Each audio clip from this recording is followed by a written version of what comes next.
This is the House of Hockey podcast on the Hockey Podcast Network. Hockey is more than a game, it's a lifestyle. It's you, the diehard supportive fans, your favorite players who are on the team you cheer for, and the organization who supports them. The companies that make your gear, bags, and beer league sweaters. The hockey moms and hockey dads, and everything else that makes this House of Hockey your home. Come on in. I'm Breezy. And I'm Rae. And this is our house.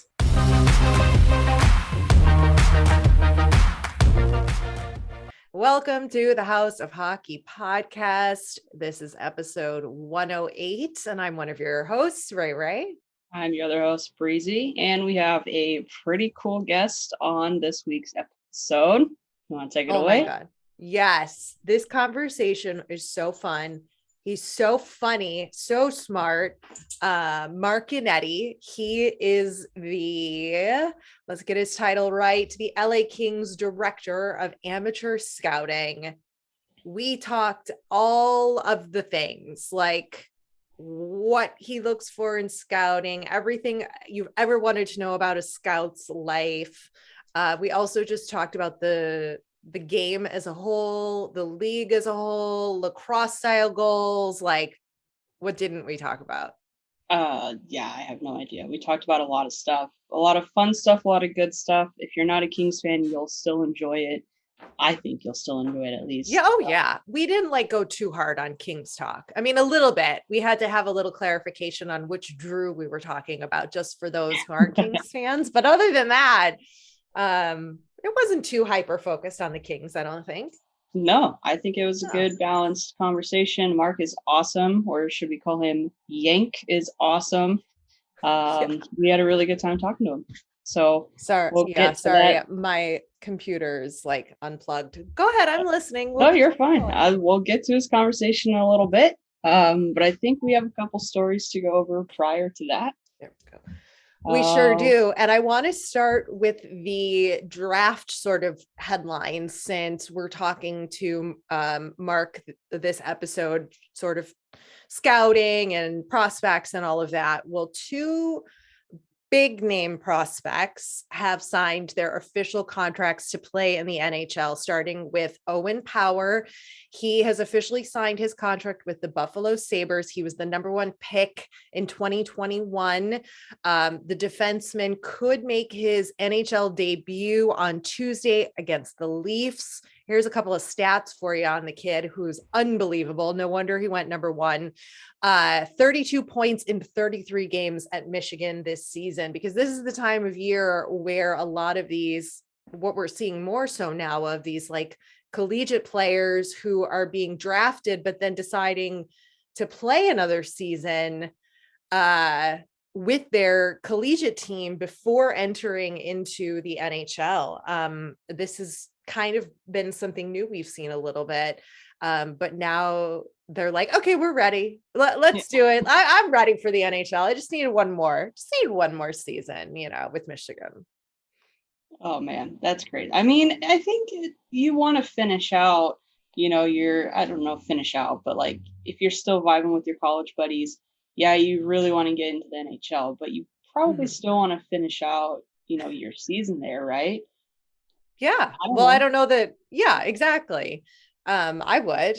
And I think, Michigan is dominating, because there was 5 or 6 draft picks from that class or something like that. I don't have the exact number, but another one of the Michigan players on the current team, at least, Kent Johnson, he signed a 3-year entry-level contract with the Columbus Blue Jackets on Friday. So that starts this season. He's a 19-year-old sophomore. He's a forward with the University of Michigan, and he was selected number 5 overall in 2021. And he is expected to join the team on Monday and possibly play the Montreal Canadiens on Wednesday. Wow. But crazy teams to be coming in to play your first NHL games against, right? Yeah, but they're both on teams that are not in playoff contention. And so that makes sense to give them that opportunity to get their feet wet in the NHL, face some of those bigger teams with some depth on them and Right. get them that feeling so that when they start in the fall, it's not so overwhelming, you know? Yeah. I mean, this might be an unpopular opinion, but I don't think over the last couple, was it probably at least the last month or so, the Sabres have been playing pretty good hockey. So that's a positive for not only Sabre fans, but obviously Owen Power as well. But the Columbus Blue Jackets, they're not a terrible team either. No. They are, I mean, their division's a pretty tough division, and they're right there. Like if they were to just win a couple games, and I think who's right above, I forgot who's right above them, but if they were just to lose a couple games, I mean, they're within like Right. 8 points, I think it is. So it's like they're not too far out.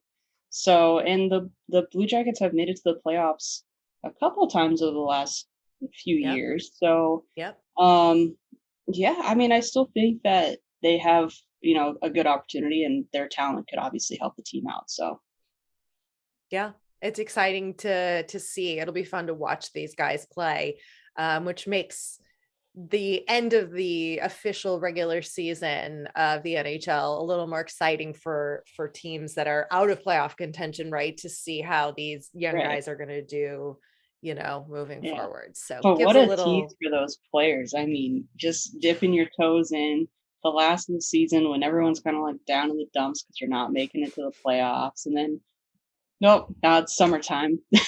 yeah, Well, yeah. I think it's a good little buffer zone, but that's just me. I mean, what do I know? I've never played in the NHL, so right. Now that Uh, brings me to the question. If they are technically playing then the end of the season, does this make it their rookie season? So the beginning of next season is a sophomore season? I think technically, yeah. Technically, but not really. It would still be a rookie season.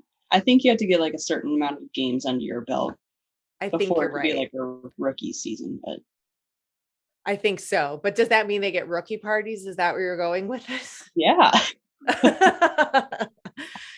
I don't know those rules. We're gonna have to ask one of our NHL buddies what that is, have them yeah. on, figure that out. What's the Uh rookie party protocol? yeah. Just steps foot on ice counts like during Yeah, regular season or playoffs counts as a rookie right. like must throw a party Yeah, and pay all of it. I don't know. But we're going to go from rookies to retirees, yeah. and retirees. That's a word. Yeah. So Ryan Getzlaf announced that he is done at the end of this season with the Anaheim Ducks. He's broken tons of records with them. He's hanging them up. And I got to say, the thing I'm most excited for is the very small possibility that his wife might now be able to be on the Real Housewives of Orange County. Because if you ever listened, he did an interview with Chicklets, and somehow it came up and that his wife had gone through the audition process to be a Real Housewife. And Getzlaf was like, "You're out of your mind if I'm going to be on that show." But now he's retired, so he can be on the show, or she can. But that's what I'm hoping for. Okay. I mean, I thought you were gonna say who the next captain's probably gonna be for the Ducks, but that's Nope. fine too. Hard left turn. What is your opinion on Getzlaf? I think Getzlaf, um, he's a great player, right? I mean, he is obviously a really good captain, and I think that the Ducks have been really lucky to have him in the locker room and serve as their captain for however many years that was. I mean, he was a Duck for 17 seasons, A 17 long years, time. Yep. whatever it was, 17 years. I don't know. That's terrible. I should have my facts straight. I freaking am on this podcast. Anywho, Listen, we're not facts kit guys here, okay? no. Like we might be Um, off a year. Yeah, no, but I think Getsy's a good guy. I think he's a good captain. Obviously, he put up a fight against the Kings quite a few times. Um, but I think you got to be happy for the guy. I think he's played a great career. I think he's done good things. I hear he's a great person. Um, Mhm. I don't know. It's going to be different not seeing him on the ice. Like, I probably shouldn't say I'll miss him, but I think that just kind of takes away from just what the game is, right? And like you grow up watching all these players, and then once you see them retire, even though they're not from a team that you necessarily follow or don't necessarily like that much, it's still hard. I mean, I think it's good for him, but I think it's really good for him to be able to retire and spend time with his family. Yeah. So congrats to Getzlaf. Congrats to Marian Hossa, Chicago Blackhawk, who officially retired as a Blackhawk this week. He signed a one-day contract, and they had to move his ceremony. It was supposed to be earlier in the season, I think. And I don't remember the reasoning why, but they had to move this, or they moved this whole thing around. But what a guy. They had so many players from those cups on the ice with him during his retirement. And I think they were, was it from his retirement or was it from Taze's 1000th goal? I don't remember the picture. I think it was Taze 1000th game, not goal. I think it was Taze. I think it was for Taze's 1000 game. They had a bunch of the boys, like Sharpie was down there and Siebes and the Mutt and like all the guys from those years, which is super cool that they got to be there to celebrate. But I'm happy Hossa got to retire a Blackhawk because that's where he deserved to retire. Definitely. I agree with that. And shout out to a guest of the podcast, Lou Nolan. He is the public address announcer for the Philadelphia Flyers.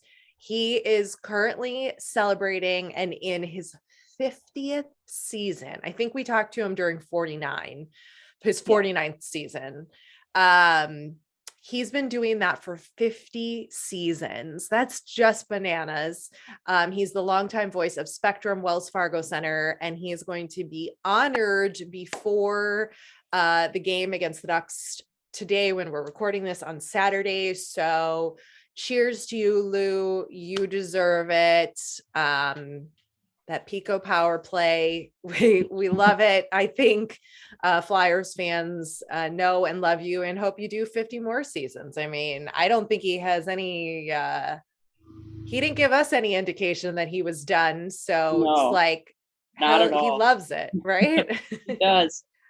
What a guy. I mean, I love talking to him. He was such a character and so fun. And oh man, hopefully he's got another 50 seasons in him. Yeah, but congrats, Lou, and enjoy the celebration. It's well deserved. And if you haven't listened to that episode with him, couldn't tell you what episode number it was, but just search on your podcast app and download that episode with Lou because it was a really good one. Not just all things Philly and Flyers, obviously, but a lot of just his life and stories and everything. So I think you'll enjoy it. Yeah. So go check that one out. And I think now you've got something to show me. Oh, yes, I did it. She did it, you guys. Do you know what she did? What did Breezy do? Did she buy another jersey? Did she buy a second giant Nashville Cowboy foam hat? Did she buy season tickets somewhere? What did she do? I feel like I should have done I feel like I should have done the last one. I mean, why wouldn't I do that? But you did? I got another jersey. That was it. That's all I did, guys. That's all I did. But it's a sick one because it's the Justin Bieber Maple Leaf jersey. There we go. You can see a number on there. I got a 34. Matthews one. It is actually really cool. I'm really glad I got this one. It's so hard to find, but I was able to get it, and I'm trying to turn it inside out right now. I'm totally not prepared for this. I actually forgot that we were going to talk about this. Good thing I still had it next to me. It's reversible, and it is reversible. The Bieber collab with what is his company? Drew House? Drew House, yeah. So there you go. You got the little Drew eyeballs on there. Pretty cool. It's sick. Gonna wear that later. Yeah, got to start wearing it before it gets too hot. And especially, I think maybe you try this jersey out for playoffs. Oh, that's a good one. That's a good one. I know we talked about potentially me getting it was a Matthews or a Marner one. Yeah. And with Matthews season this season, I was like, you know what? I gotta get a Matthews jersey. Plus, he's the Beav's best friend. I think it just all made sense for me. So, what is the game coming to? Anyway, that's great. I think that makes total sense. I'll give you it's his season for sure. He's having an incredible season, Matthews. Can you say that again for me? Can you say nope. Nope. You're going to have to listen and rewind and play it over because that's all I got for you. But it's on the record, by the way.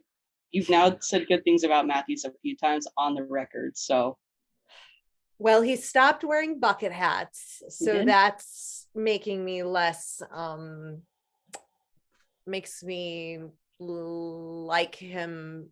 No, like him less, like him more. Like him more. Now there is. No, hate him less. I hate him less. That's what I was trying to say. Well, I don't hate him. I don't hate him. Are you guys kidding? Come on. You may dislike him a little bit more when people are starting to speculate that I don't want to say speculate. That's probably the wrong word. He is the best American-born player. So that's competition to your Patty Kane there. I don't have anything to say to that. That was straight crickets. If looks could kill. Yeah, almost killed me. You're welcome for the compliments. That's all I got. I mean, I'll give credit when it's due. And it's due. It's due. It's due. Now, I don't think before. I think now maybe, yeah, but can't comment on that last thing you just said though. I have the perfect birthday gift for you when it becomes your birthday. Oh God. This year. Don't you dare send me anything Austin Matthews. I'm going to tear that thing up and throw it in the trash can. It's going to be a nice little collector's piece for you. Don't you worry. I got better not be a framed picture of Austin Matthews in a goddamn bucket hat, because that is going to just... Nope, it's even better than that. Gonna just... if I saw that picture hanging up in my house, it would make me so mad every time I walked by it. It would just be horrible. So nope, I got something even better planned for you. Oh boy. Thank God we have a little time and then I'll forget about this. So that'll be good. You're just gonna get a package in the mail like, oh, Breezy sent me something, and be so excited. You're gonna open it up and you're gonna be like, Yep. I'll have to make sure I open it here on the pod. Yeah. All right. Enough about us yammering about nothing. Please enjoy our conversation with Mark Yannetti. He's a blast. We had a lot of fun. So enjoy the conversation.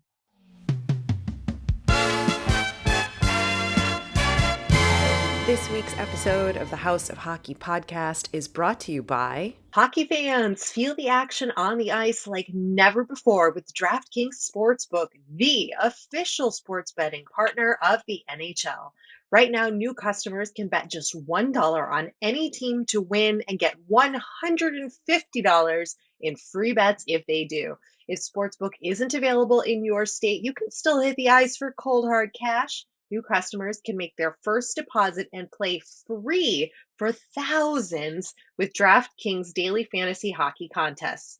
Draft your lineup of 8 skaters and a goalie and rack up points for goals, assists, saves, and more. DraftKings is safe, secure, and reliable. Best of all, you can deposit and withdraw your cash whenever you want. Download the DraftKings Sportsbook app now. Use promo code THPN. That's THPN for the Hockey Podcast Network.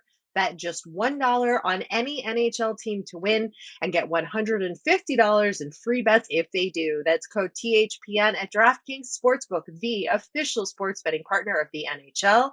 21 and over. Restrictions apply. See show notes for details.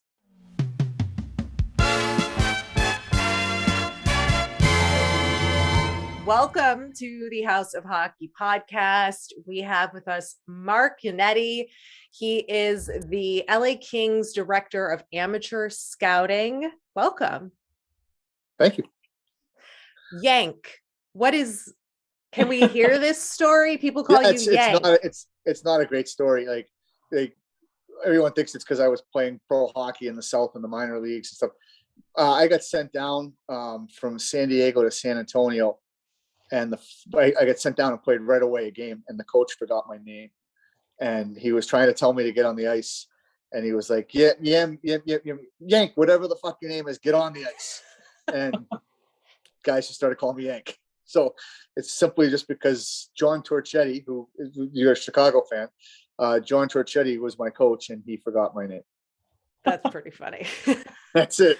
I think just to start it off, how did you originally get into scouting? It's funny. When I was done playing in the minors, I didn't think, I thought that's it. Like, I'm not one of those guys, like, when I'm done with something, I'm done with something. But my dad was scouting. My dad scouted for about 23 years, I think. And I had just finished playing in the minors, and I was just off. It was a summer, I was off. But the NHL was his team was still playing, and he wanted me to watch a game and tell him what I thought about something. So like system stuff. So I went to the game, and I wrote up a report for him, and he thought it was really good. And he asked if he could send it to his GM. And I was like, I don't care. You can just use it however you want. Doesn't matter to me. And they sent it to the GM, and then the GM called me the next day and asked if I would do advanced scouting. There wasn't as much video back then. There wasn't as much of the media and the data and all that stuff. So it was a lot of going to a game, watching it, writing, the system, the forecheck, how you beat it, and all that stuff. So I had an act for it, I guess, and I wasn't doing anything, so I figured, okay, it's just cool. I'll do this for a month or two, and then whatever. It's pretty easy. And I did it, and then they asked if I would want to do it next year if I was going to stop playing, and I was like, yeah, what the hell? I don't have anything else to do. I don't know what I was thought I might go teach at a boarding school or do something like that, which I was kind of aimless at the time. So I did that and agreed to scout for them. I scouted for them and ended up liking it, and was fortunate enough to turn it into a career. That is awesome. So just for reference, what would you say, or who would you say is the biggest player that you have scouted that people may know of today? Well, obviously Drew. I mean, back, that was, Mike Sciuto was my co-director at the time. And I'm sorry, I'm just going to say Drew Doughty for anybody who's not a Kings fan. Sorry. That's what you mean? Drew Doughty. That the sorry. Drew, you mean? Okay, yeah, yes, okay. I figured, but it's really rare. But the first time we saw Drew Doughty play as a draft year -1. So the year before his draft year, we were at a tournament, and I think we had like 9 executives and scouts there.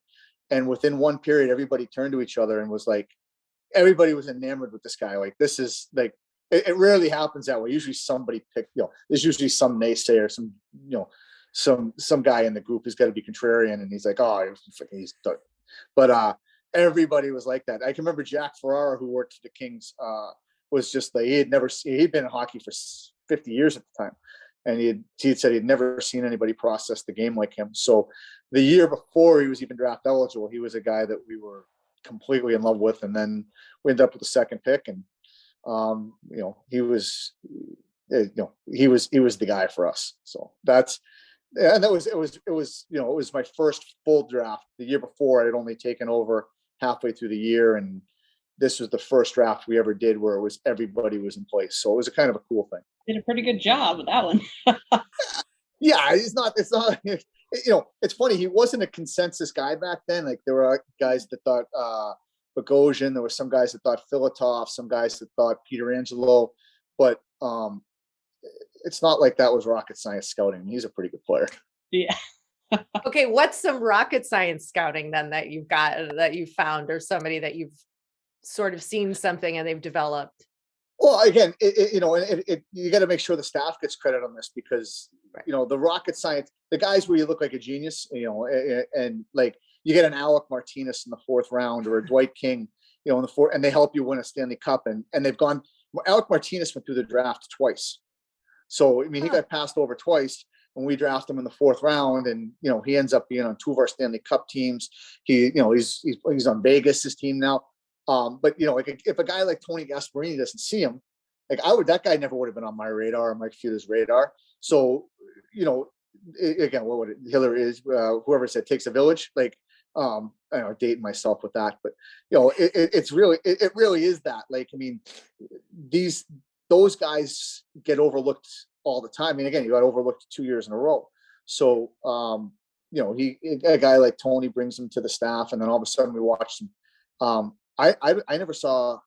I don't think I ever saw Alec play live before we drafted him. So Tony had said that this is a guy you might want to pay attention to at one of our meetings, and we grabbed a video and liked him. And then the GM Dean Lombardi he's like, you know what? We end up watching 7 videos of him. So right, just back to we binge watched Alec Martinez, Bridgerton or whatever. So yeah, that's what it was. Binge watch. You just watch one, like, nah, I'm not going to be into this, and then all of a sudden you're 7 episodes deep. So no, that's kind of a cool one. So he is, and he, as I said, we probably couldn't have won without him. So. Yeah. How long have you been with the organization, with the Kings now? How many years? God, I would say 14 years, maybe, in that realm. I don't even know which year I started. That's okay. That's close. And I just wanted like a ballpark. A long time. Just more than I've been with anyone in my life. So. Hysterical. How many years ahead are you looking to scout for, like 2023, 24, 25? Like, what's that mental process like within an organization? So it really depends. So I have a bunch of scouts that work, underneath me. So some of the guys, like in each of their areas, they'll know guys. I mean, you can know someone like Shane Wright or Lafreniere as early as 14 or 15. Okay. So, in their area, some of the guys will know 15, 16. They usually don't come on my radar until their draft year, or maybe even the draft year -1, if they're exceptional. So for me, it's a much more, immediate process and recent process. And then for some of my scouts, it goes back as much as 3 or 4 years. And do you have like a specific thing that stands out to you where you're like, oh, I'm going to write this guy's name down over like something else? Like, is there like a specific quality, or I don't know, this guy can skate backwards and like 5 times speed or something? I don't know. Well, I mean, you see the speed of the game now. So obviously skating is one of the more important elements, and a guy who stands out with speed or quickness probably stands out and is one of those guys who rates, at least a note about it. Again, without getting into, I hate the phrase hockey sense because it's just so vague and all encompassing, and it doesn't really say much. But if you have 5 hours, we can talk about hockey sense and boring, eye-bleeding minutia and stuff. But hockey sense for me is what is when I see a guy who really gets it, whether it's instincts or whether, you see Tom Brady, like progression-based sorting. Like Tom Brady can look at a defense and do 4 checkdowns in 3 seconds. Like we don't have that quite similar translation, but like a guy who processes things like that quickly, that really is probably the thing that gets my attention the most.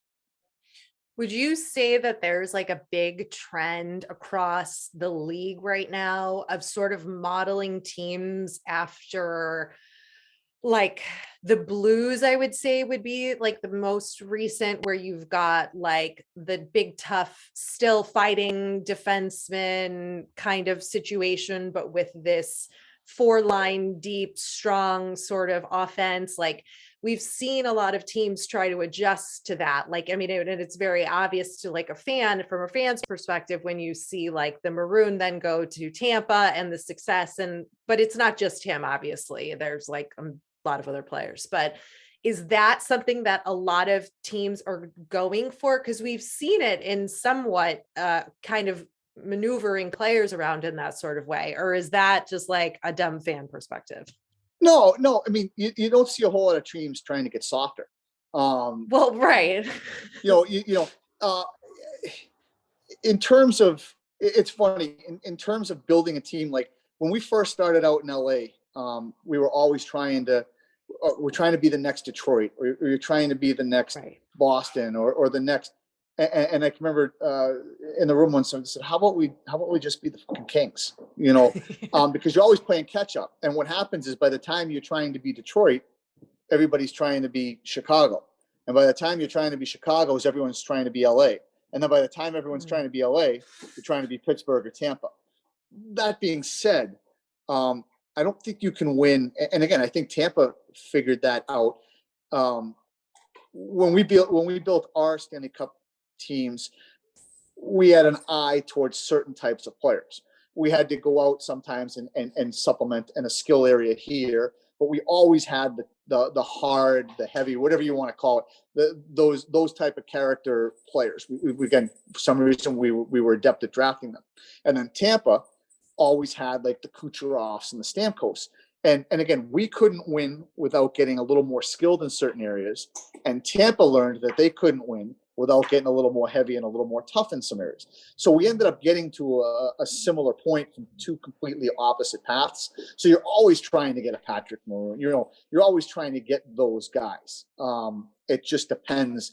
Is your philosophy to start with them? Is your philosophy to pick them up in the years just as you're contending, or is your process like Tampa? You're now the contending team, and you need to fill in those pieces. So that's it. Everyone's trying to get them.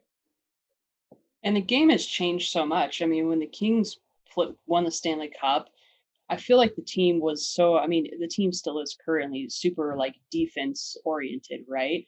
Like we don't have a whole lot of goal scorers, at least the last few seasons. There hasn't been very many goal scorers other than Adrian Kempe this season. But now you have the teams who have won the Stanley Cup over the last few years. It's like goal after goal after goal.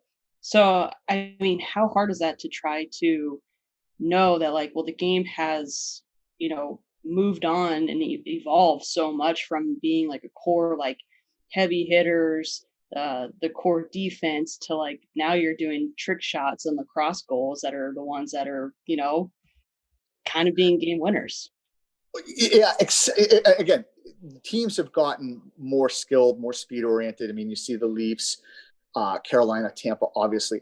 But don't forget, when Tampa was the skilled team, they couldn't win.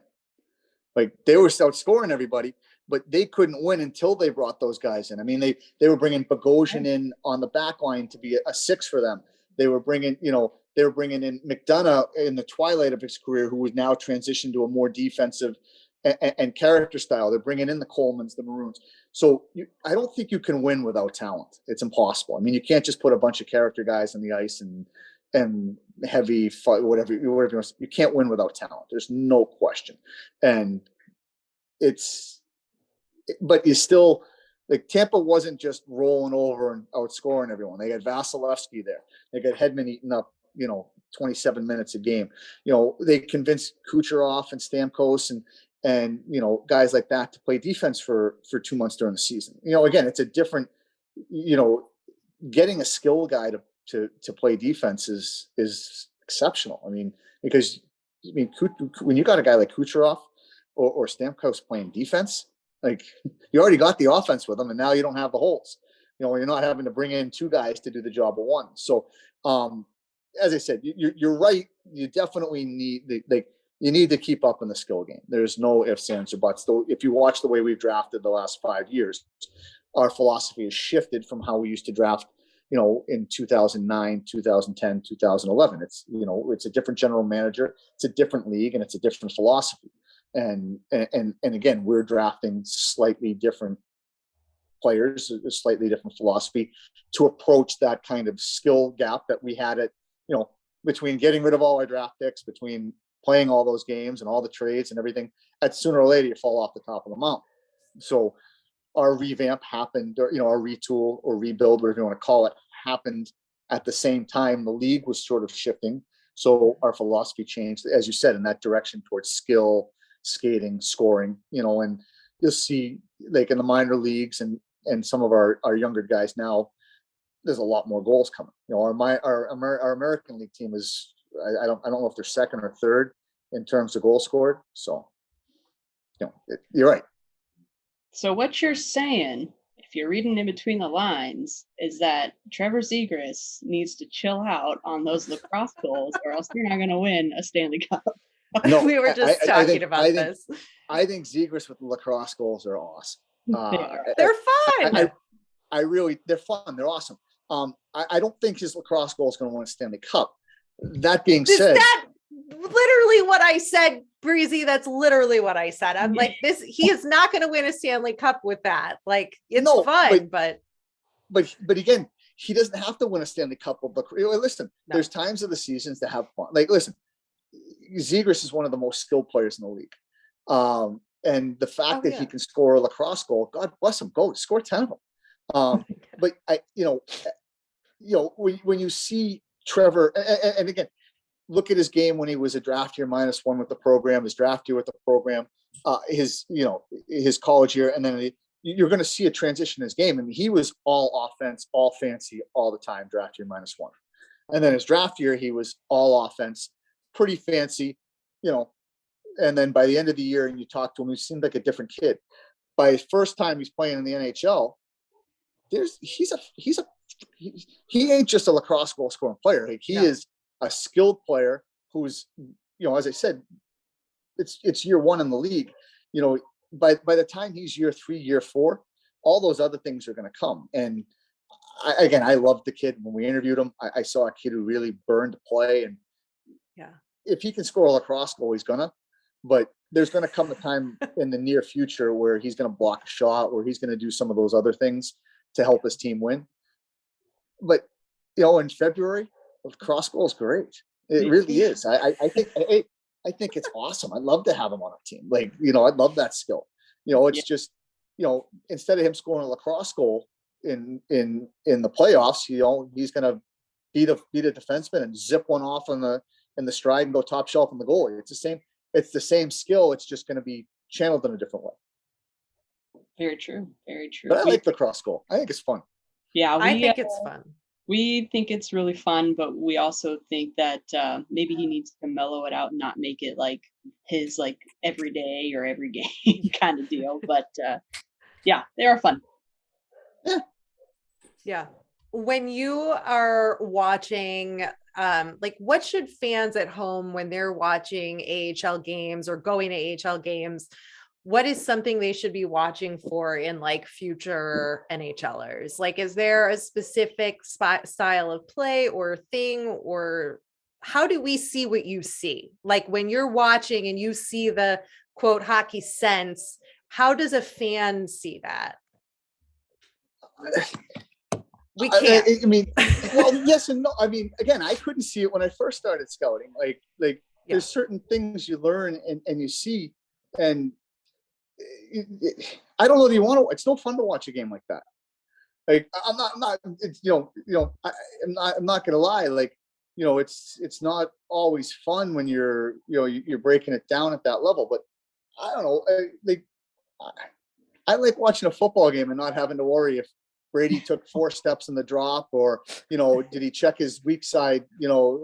Check down. Did the left tackle not? I like watching a sport where I like just watching greatness.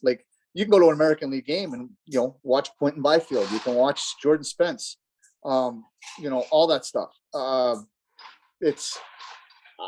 would say don't do it. But I mean, but if you want to study the game, you find the players that are really good at the highest levels and see the things they do, and then you do the trickle down effect. What makes Anze Kopitar so good down low? What makes Trevor Zegras how does he create his offense? Since we were talking about him earlier, things like that. What makes Pat Maroon so much of a dominating physical force when things get hard?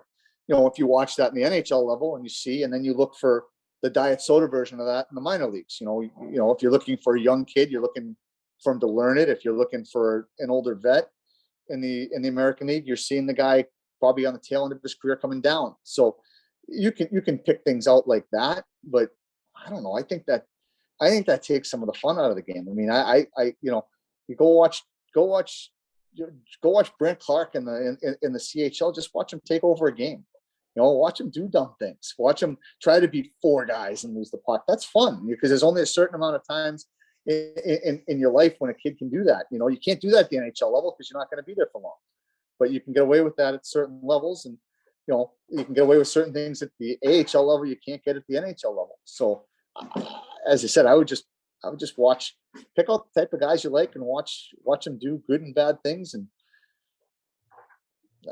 that's what I would do. I don't know. I think like watching if Spence or Grands or Dersey missed the weak side checkoff, or if they should have gone back to their partner because the other team's playing a strong side lock forecheck and forcing it up the wing is not. I don't know. I think that sucks. I wouldn't go to a whole lot of American League games if I was doing it like that. That's true. That's a little overwhelming. I've never looked at it that way, and I probably will never look at it that way now. No Me fun. neither. No, it hurts my head. I'm like, I didn't sign up for like physics and like mathematics and economics today. I signed up just to watch some good old fashioned hockey. So yeah, that's how I don't know. I don't know. I think it's more fun to be a fan. Well, it depends. Sometimes it sucks being a fan, but depends team's how good. It's fun. Doing. If the team stinks, it sucks. That's very true. Well, speaking of watching greatness and being a fan, what have you gone to that has been like your most favorite like hockey moment or your favorite hockey event that you've been to? Well, I mean, when we won the cup, it was unbelievable. Obviously, that was, it was semi unexpected. We went. I think we won 10 straight on the road. Like, at one point, like I remember the Vancouver series. Like we're playing the number 1 seed. You're not expected to win. I mean, you hope you won, but all of a sudden you get back. There's no stress in that series. For as me watching it, there's no stress. I mean, you're playing with house money by that point, and all of a sudden you beat them, and now you play St. Louis, and they're supposed to kill us. So the first 2 games, you're like, you know what, they're supposed to kill us, whatever. All of a sudden you're up to this. Like, it was fun until we won the second game in St. Louis, and then it was just stress the whole time. No, it was crazy. Right? I couldn't believe it. Like, it was as soon as we won the second game in St. Louis, you're like, geez, we could play these fucking guys. Like, like you never know what's gonna like. And then they're like, well, you're playing Phoenix. Oh, we're supposed to beat Phoenix. Well, except we were supposed to lose to the other 2 teams. They were supposed to beat it. Now what if Phoenix beat them?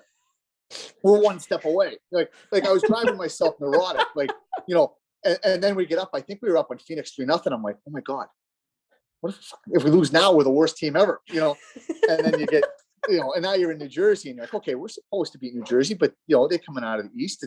It's even, and we're up 3-0 on Jersey, and like, and all of a sudden we drop the next game, and then the next game, and you're like, oh, we get this close.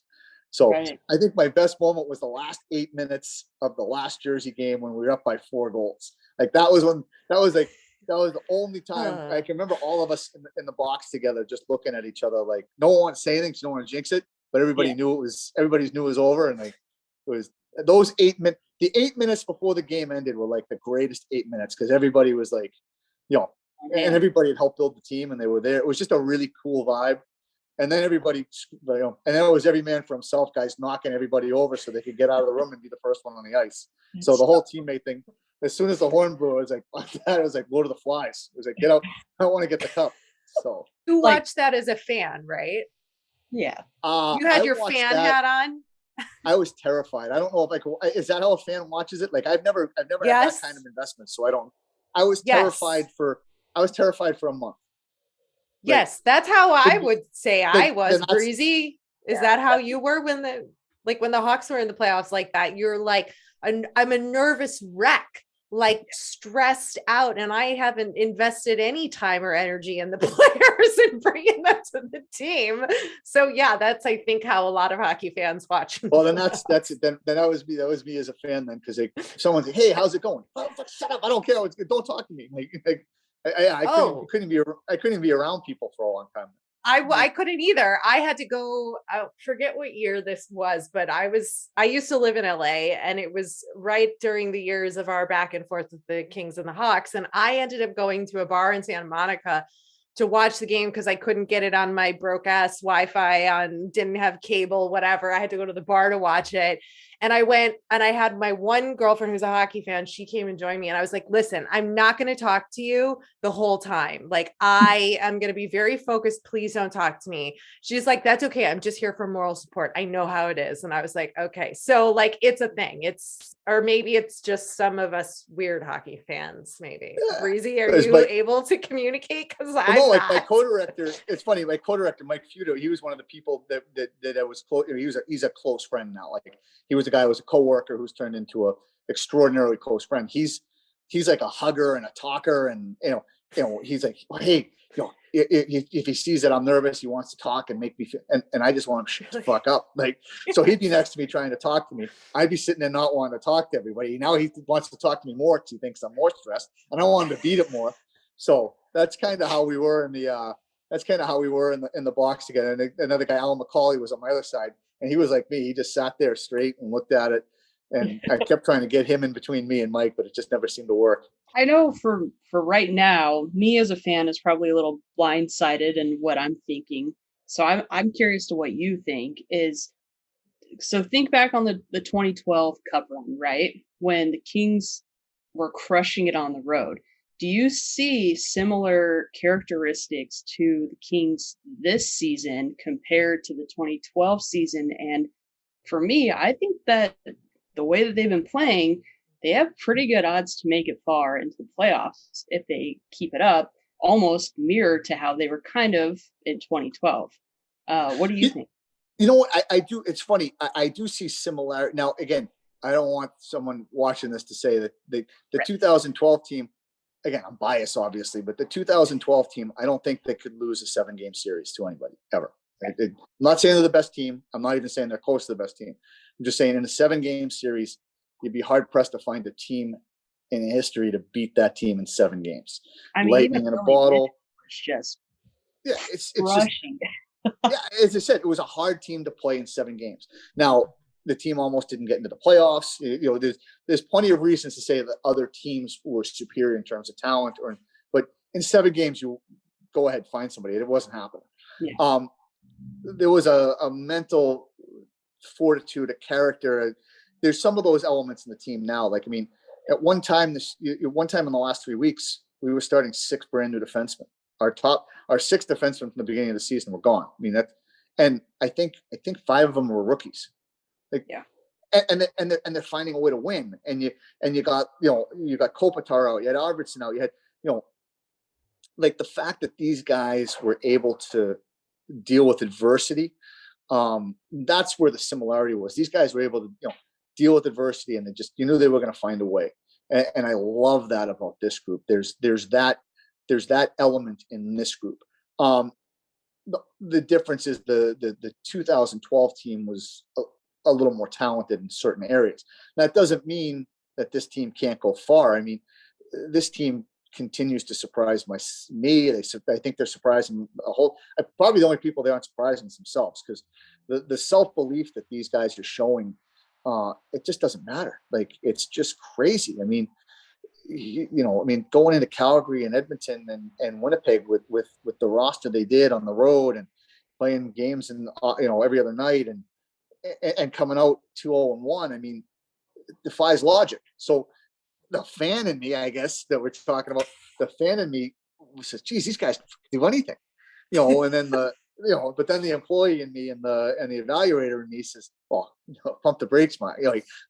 You got a bunch of rookies, you got Drew out, you got, this team wasn't supposed to make the playoffs this year. They were supposed to kind of be in the mix.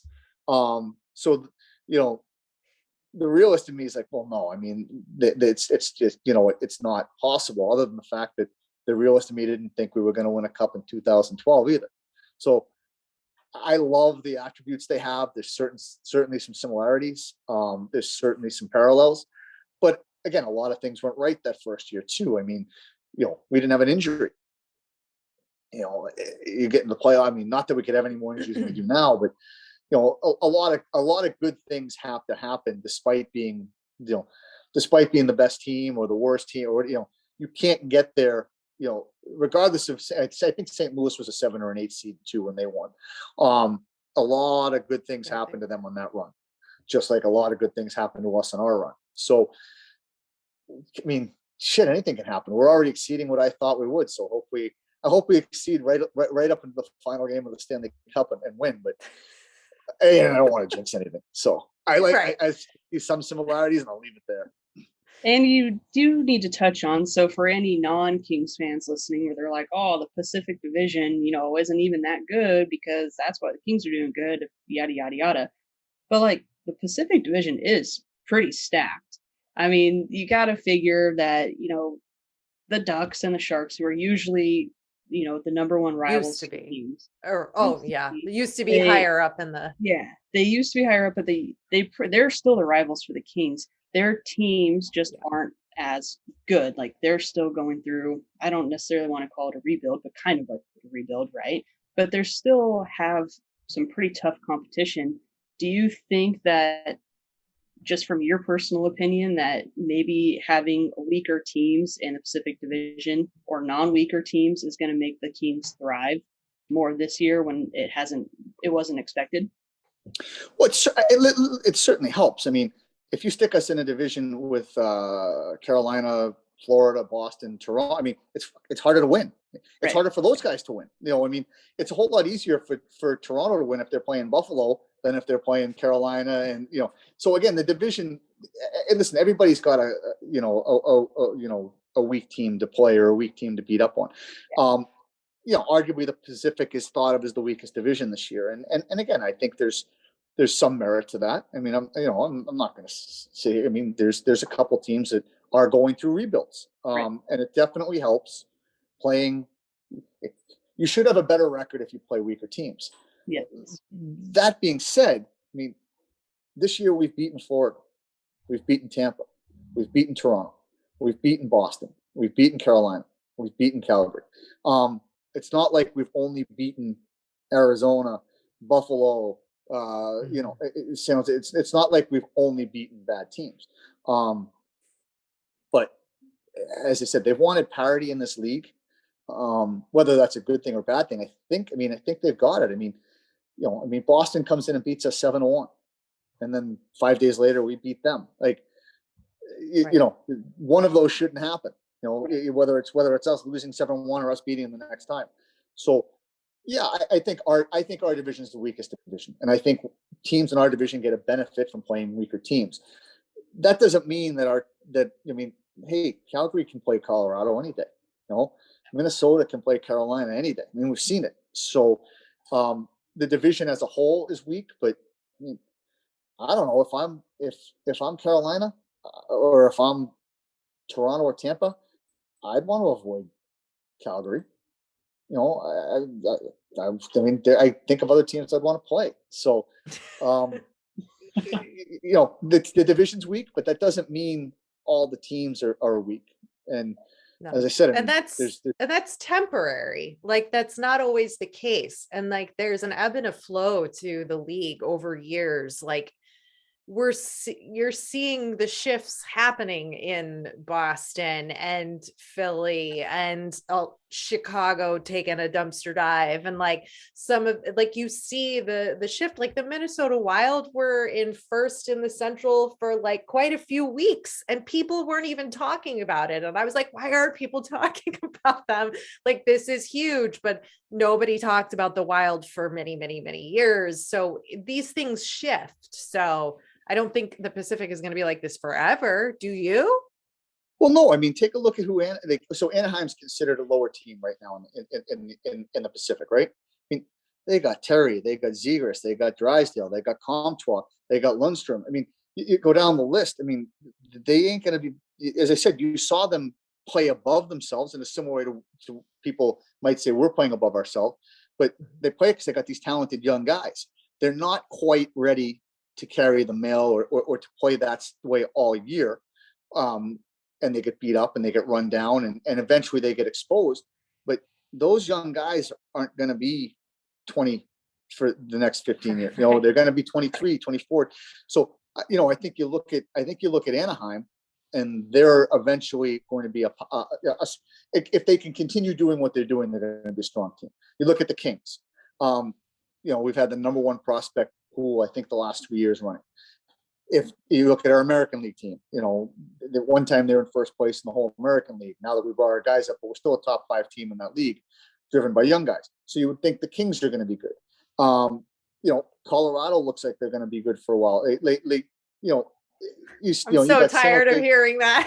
But again, no, from like a fan's perspective, that's been a joke here. I'm like, if I hear one more time that the fucking Avs are going to win the Stanley Cup this season, I'm going to lose my mind. But that's just me. It's hard to win the cup. I mean, that's what I mean. The odds are they're not going to win the cup. They're one of the top teams, there's no question. But I mean, the odds are, again, it doesn't matter. I mean, the odds are, people think Carolina is a great team. People think Toronto's. The odds are that any one of those single teams is not going to win because there's 15 other teams. It's just simple math. But Colorado's a great team. I mean, they're a favorite. But as I said, Anaheim's going to be getting good. We're going to be really good. Arizona's got a long way to go, but knowing Billy and the job he did drafting in St. Louis, I think they have every single pick in the draft this year. I'm not sure, but I think Arizona actually owns all 200 picks. It's amazing how many picks they have. I think they have 8 picks in the first 2 rounds this year. That's crazy. So again, and I think they have like 6 picks in the first 2 rounds next year. So the odds are that their rebuild's just starting, but the odds are 4 or 5 years from now that they're going to be similar to what we built in LA, whether they win or not, but they're going to be similar to that. So you got Anaheim on the way up. Eventually you're going to have Arizona on the way up. We should be peaking at that one time. So the Pacific's going to be not a fun place to play in about 2 or 3 years. Heard it here first. What is the best part of your job as a scout, and what is the hardest part about your job as a scout? Well, it's funny because if you talk to some guys on my staff, I hate traveling. I'm serious. It's exactly the wrong. I don't like going anywhere. You could put an ankle bracelet on me and give me a 20-mile radius from my house, and I could live the rest of my life out completely happy.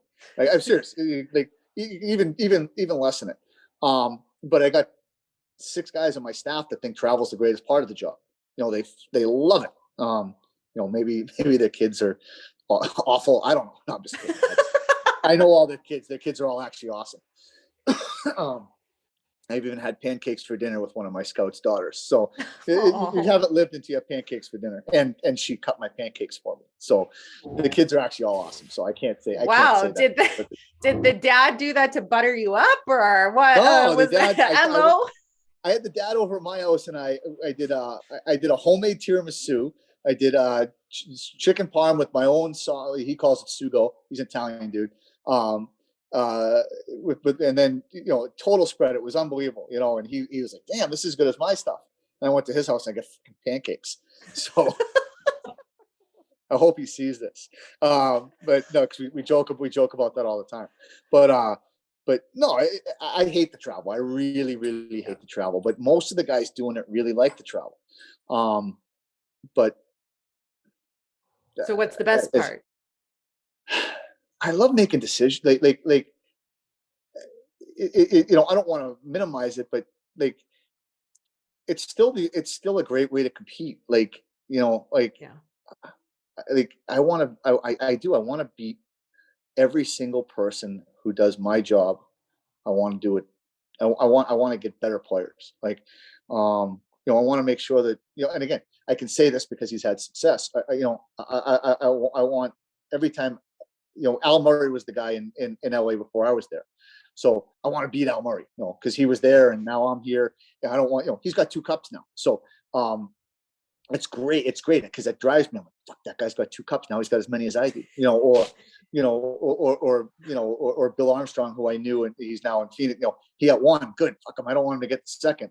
So I still like the competitive part. And again, I never root against anybody. I just want to, I want to compete against them. And I want the Kings amateur staff to beat St. Louis's amateur staff. I want the Kings pro staff to beat, the Bruins pro staff. I want the Kings development staff to beat Chicago's development staff. like the competitive part of it, even though you're not facing each other directly like when I was playing, competitive part's the most fun. That's all. It's kind of like playing a little video game, I would imagine. Like you build up this team and you're just sitting there, you're just like, oh, I'm gonna be. No, I mean, again, it's it's fantasy football with I guess if you bet enough, the implications are the same, but it's fantasy football with your rent at stake. Like if you fuck the fantasy football for 3 years in a row, you're looking for another job. But so maybe a new career. Maybe, if you screw it up enough, you're right. So, but no, it's building. Again, there's so many moving pieces. Like, the best drafting team has a shitty development staff. They're going nowhere. The best development staff has a shitty drafting team. They're going nowhere. So, it's all those moving pieces and trying to figure out, how it's procedures, it's philosophies, it's application, it's all of those things. A little bit of luck.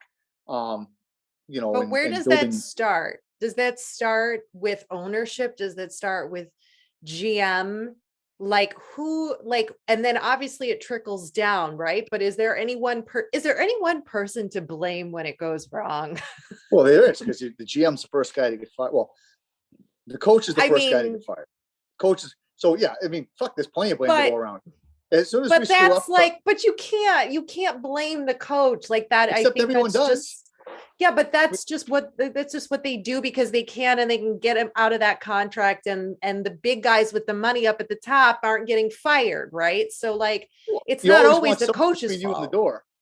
Well, but you want to be president of the team or GM. I mean, if you're president of the team, you're third to go. The coach is going first, the GM's going second, and you're going third. And if you're a really good president, you're the fifth to go. If you're a really good GM, you're the fourth to go.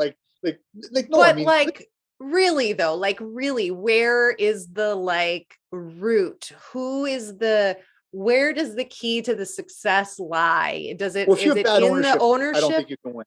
I don't think you can win if you're bad. No, I know. I'm talking about bad ownership. And I'm not gonna listen. There's plenty of rich people. You don't have to name a team. Listen, I'm more than happy to name names, but I'm not gonna name the people who have enough money to bury me. I ain't naming names. People who can see me on the street and I gotta look them in the eye, then I can name names. But but no, if you have bad ownership, it's hard to overcome that, because a bad owner can be a bunch of things. A bad owner can be someone who doesn't give you enough money to win, doesn't give you the structure, doesn't give you the necessary tools to win. A bad owner could be someone who's constantly meddling and second guessing, or again, there's owners in plenty of sports that make decisions. So a bad owner is hard to overcome. A bad GM is impossible to overcome. But you don't have a whole lot of bad GMs anymore, because they usually, if they were bad GMs, they were bad before they were GMs. So but there's usually not one person to blame, although I guess you would say that the GM is if the GM would be the most responsible, because the GM puts everybody in position, right? The GM hires the coach, the GM hires the scouts, the GM hires the development staff, the GM hires the executives. So if the GM isn't doing at least a better than average job, the team ain't gonna win. And nobody wants to be a GM, do they? Oh, I don't want to be a GM today. Oh, no. Oh, that's the argument I always get in with people before everything with the Blackhawks happened and Bowman was still in charge, before all of the stuff. It was like, I can't stand him. And people are like, but who would you rather have take his place, Rachel? And I'm like, I don't know. There's nobody else. Somebody help me. There's always people. I mean, again, there's always people. Again, the problem is we recycle a lot of things and it's not just the NHL. It's a lot of sports. There's a lot of recycling. There's a lot of, I mean, there was a person one time who was getting paid by 4 teams not to work for them. I think 12, 13 years ago, to not work for them. I'm saying he was, I'm not, wow. But there's point. I mean, again, there's probably 50 people that no one's ever even heard of that would be out. That'd be great GMs. Now you don't know that because no one's heard of them, and but they're doing exemplary jobs in other areas where they're not focal points where they're under the radar, where they're doing, like the Billy Bean, where he's just pointing at the guy that no one knows who he is. When I point to you, you talk. Like that guy, again, I only watched the movie and read the book, but he seemed like a genius to me. Like, and I can't remember his friggin' name. I can just remember Jonah Hill playing. So yeah, exactly. Again, the guy's a genius, and it's Jonah Hill's guy, whatever the hell his name is. So right. Those are the type of guys that, and you got to find those guys. But if you, it's hard to, you don't even know what it looks sometimes. But yeah, as I said, there's a lot, there's a lot of non-traditional routes you can go. But I don't have the answers. I mean, but by all means, I'm more than happy to take one of those jobs if someone wants me. I'll take any bullets. Breezy, do you have anything else? I feel like we could talk to, I feel weird calling you Yank. I feel like I don't know you well enough yet. That's fine. You call me Mark, call me Yank. It doesn't matter. We got a Kings game we got to watch here in about a half an hour. So it's the stressful part of the year. I am not watching this anymore. Oh, I had to stop watching us at the trade deadline.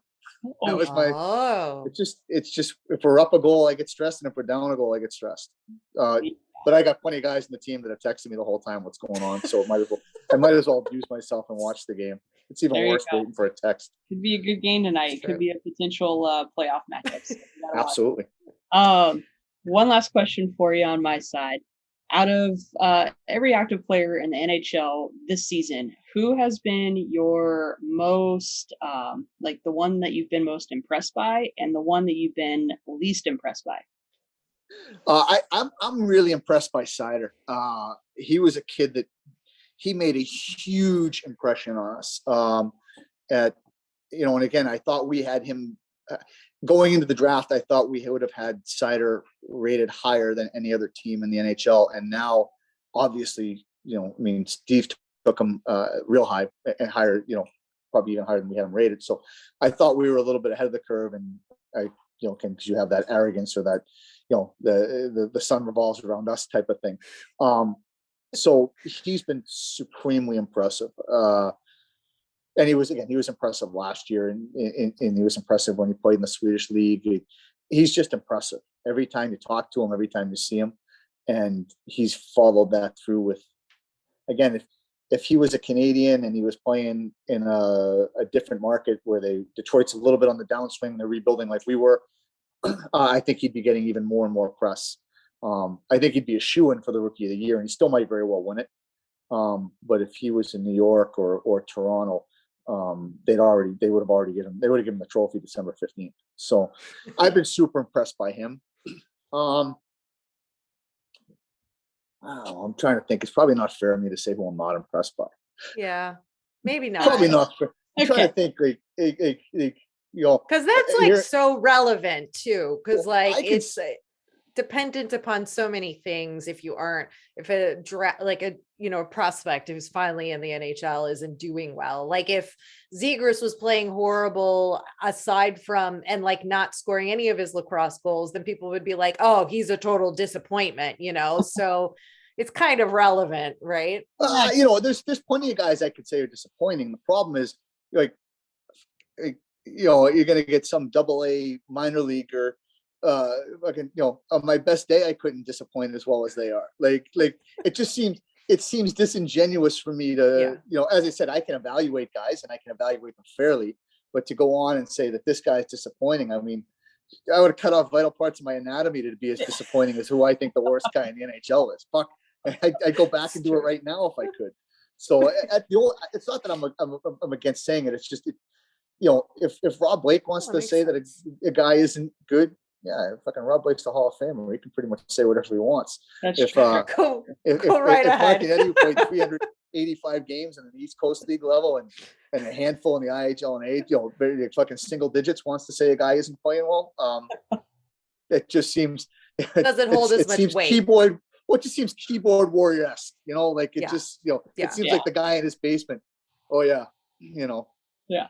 Okay. Yeah, we don't want that. We don't want you to do that. We don't want you to do that. No, we're not looking for clickbait. I can promise you. No, I know. It's just, as I said, if I were better than I was, I'd be just throwing guys under the bus left and right for you guys now. That's great. Okay, well, here's some things you can go on the record with, and I don't think you'll have a problem saying, because these are our final 3 questions, and we ask everybody these questions, men Cool. or women. Who is the ultimate hockey hunk? Ultimate hockey hunk.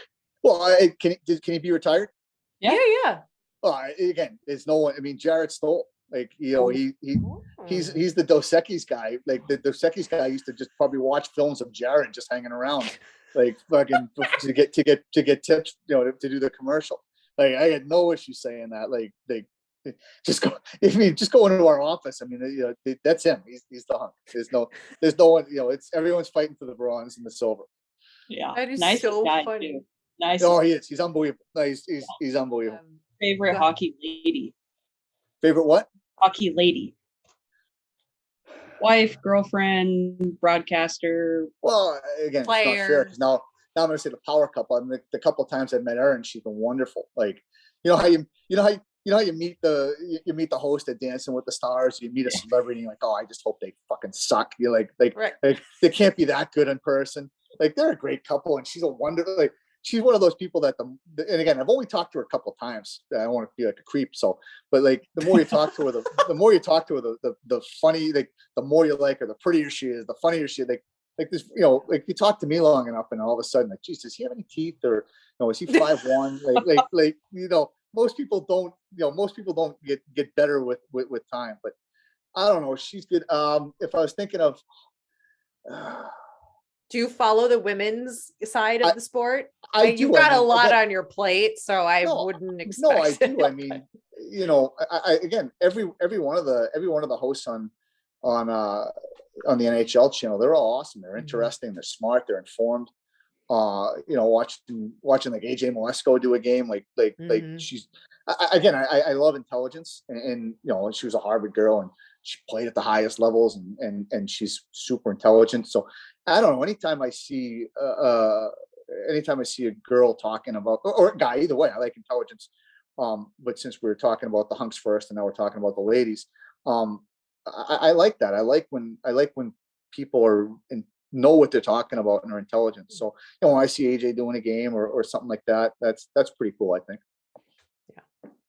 Awesome. The last question. Do you have a Sidney Crosby story? I don't. I was doing pro scouting at the time in Toronto, but I would go see amateur games. I would do a little bit of both. And he was, you know, I mean, I didn't really scout. You talk about being a fan. Like, I remember going to watch a game, and I looked down after the second period. I never had any notes written down.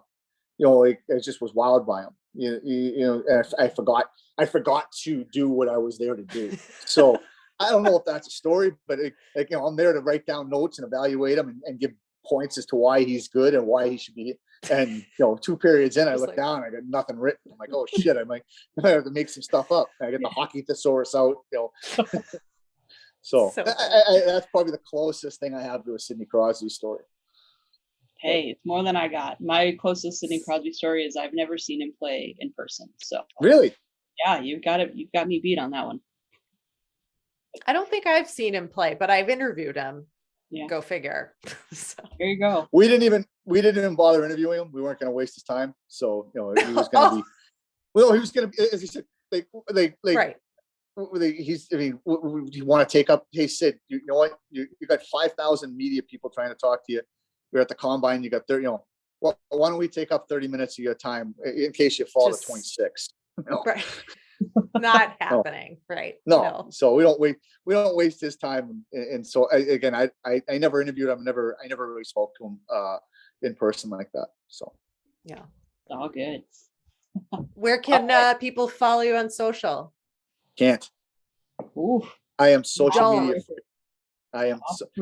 I don't have any. I have zero social media footprint. I've never been on one. I've never been a member of any social media site ever. Good for you. Yeah, it's just. Well, you know what? Respect. You want to lose respect to me? I got an. I mean, you guys emailed me, so you know I got an AOL address from my fucking email. So, yeah, I'm really hip and cool, and I'm an alternative guy. You know, I'm a vanguard not being on social media. Yeah, guy's an idiot. He's got an AOL address. He's just lazy. Oh man. You know, I That's don't think okay. there's anything wrong with an AOL address. Oh, that's good. But no social media, nothing at all like that. All right. I prefer. It's funny. I prefer not to like you guys have this. I think you guys might be the first. Did I do one with John Hoven? I might have done one with the mayor, but you guys are like the first interview I've done this. I usually only do interviews when Rob and Luke tell me I have to do interviews. I usually, it was great. That's the best thing. I keep saying Mike Feudal, but Mike Feudal loved doing it. Like when we were together, I never had to do a thing. I never had to announce a pick. I never had to do anything. I could just sit there and just be me. And I like this. Don't get me wrong. I had a blast tonight. This was a lot. I didn't know what to expect. This is a lot of fun. But no, I don't do a whole lot of this stuff. So no, this is cool. And I got no social media. I mean, if people want to send up smoke signals or old Morse code, Pony Express, that's probably the best way to reach me. Should we just put your email address in the show notes and let everybody blow up your AOL so you have to get a new email? That's right. I don't know that AOL could handle more than 17 emails. So I'm going to say your viewership would crash in about, it wouldn't have to worry. No. Funny. Well, we are really grateful for you and your time. And this was so much fun for us. Yeah, I had a blast. I really did. I had a lot of fun. Thank you. Thanks for coming over to our House of Hockey podcast and hanging out with us. We'll be back next week with a brand new episode. And in the meantime, you can follow us on social media. Just look for House of Hockey podcast. We'll be back next week.